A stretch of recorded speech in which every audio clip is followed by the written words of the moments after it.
C'est le moment du bon conseil du docteur Jimmy Mohamed. Alors aujourd'hui, Jimmy, vous nous parlez d'un symptôme de l'enfant qu'il ne faut pas prendre à la légère, la boiterie, donc chez l'enfant. Et pour cela, vous allez nous parler d'un enfant que vous avez vu en consultation, un cas que vous avez rencontré récemment. Oui, c'est le petit Martin, il a 3 ans, il est amené par ses parents car depuis 2 jours, il refuse de marcher. Initialement, l'assistante maternelle et le papa pensaient qu'il simulait, alors que cet enfant, il n'est pas tombé, il n'a pas de fièvre, juste on me décrit une espèce de symptôme ORL, une petite rhinopharyngite qu'il a eu il y a 2-3 semaines.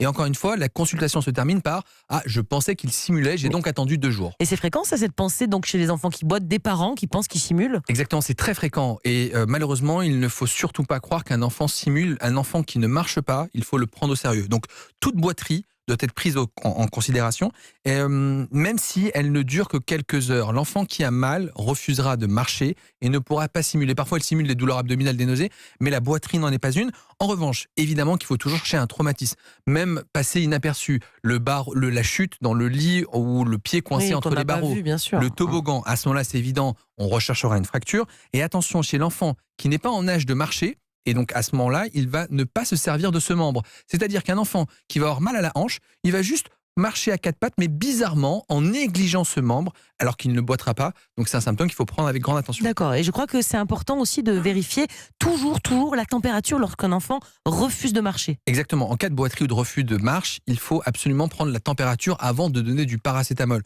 On veut toujours soulager l'enfant.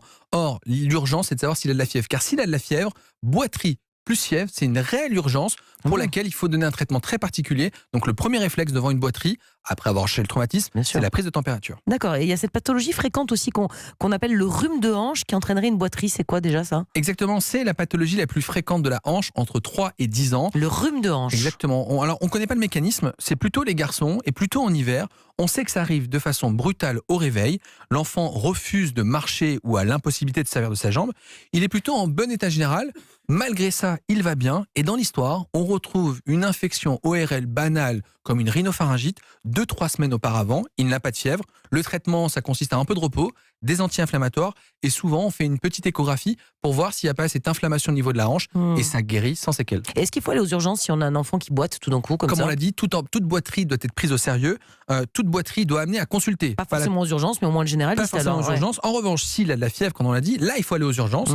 Et encore une fois, si l'enfant est tombé, vous avez fait des radios, et que les radios sont normales, si votre enfant boite quand même, il faut consulter, car certaines radios peuvent être normales, et l'enfant peut quand même avoir une fracture pour laquelle on va quand même mettre un plâtre.